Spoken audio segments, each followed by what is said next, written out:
Come on, wake up. Open your mind. As you know, I was the U.S. Attorney here in Rhode Island. I did a lot of work. That's, you know, you're in the Department of Justice when you're the U.S. Attorney. And I had the chance to get to learn how the Department of Justice works.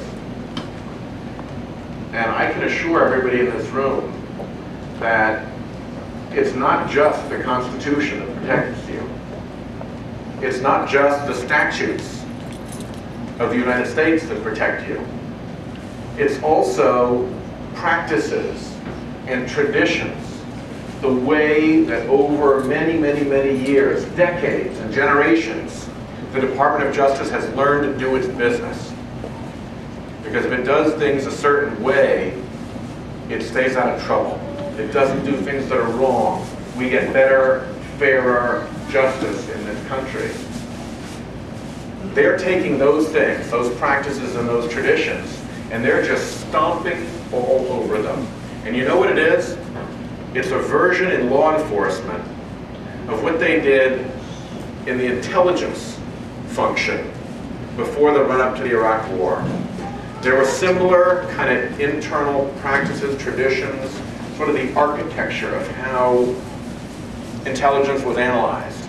And they broke that so that bad intelligence could get to the top so they could justify the war. In the same way, I see them breaking this infrastructure in the Department of Justice so that bad intelligence could get to the top so they could justify the war.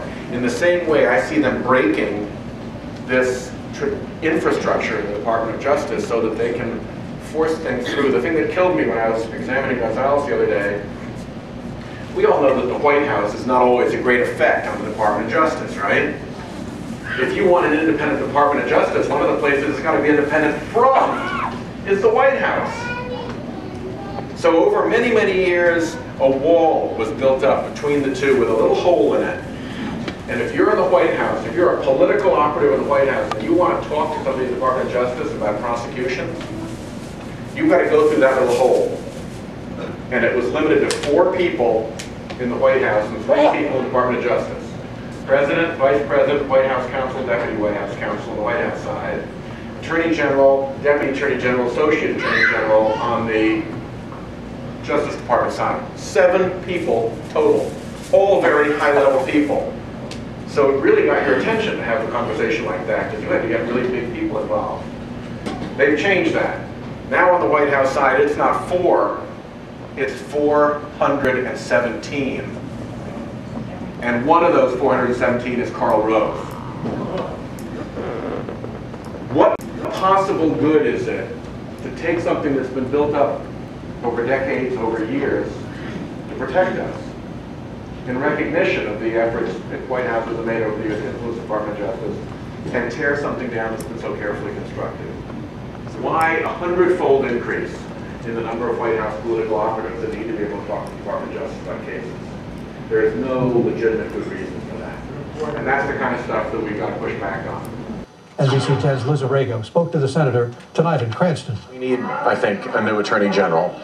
Rhode Island Senator Sheldon Whitehouse says he will call for the resignation of Attorney General Alberto Gonzales. The AG appeared before the Senate Judiciary Committee on Thursday as lawmakers tried to determine if the firings of 8 U.S. attorneys were politically motivated. When you go to Carol Lam and say, you know what, you're not doing enough immigration prosecutions, therefore you're fired, there are all sorts of collateral consequences of that, some of which are really quite damaging and evil. The idea that the guy who did all that damage and either didn't care that he did it or didn't notice that he was doing it should be the person to go back and fix it, that doesn't make sense. Gonzales admits that he did make mistakes, but he says he will not resign. But I think you've set the bar way low for yourself, if that's your standard of where impropriety is. Senator Whitehouse says his own legal expertise helped during the hearing. I felt that my experience as a U.S. attorney really added value to the Judiciary Committee, not only in the way I was able to ask questions when the committee had Gonzales in front of us, but talking with other members and trying to help them explain how serious some of the damage that he's done really is. The hearings will continue and the Attorney General may be called back to testify. Liz Arago, NBC 10 News. question, though, is for the Bush administration, do they want a new active attorney general, or do they want somebody who is tame, who is wounded, and who will let them exit Washington without further indictments? Do you have any idea what's going to happen next? I'm going to call for his resignation. There will be continued pressure. I've never seen anything like the way the Republican senators lined up and fired at him. They were really offended by the way he's conducted his business as Attorney General. And for them to do it, you know, you can't claim that that is partisan. These are people who care about the administration of justice in this country, and they know what a horrible thing he's done to it. Okay, so now, does he have to testify anymore, or is he all set to testify? We may very well bring him back. He came ahead of a lot of the people who we're bringing in to testify under oath. Once we have and as you know, we didn't remember a lot. As we've talked to more people and as we put together a more complete picture of what actually happened, I suspect we will want to bring him back.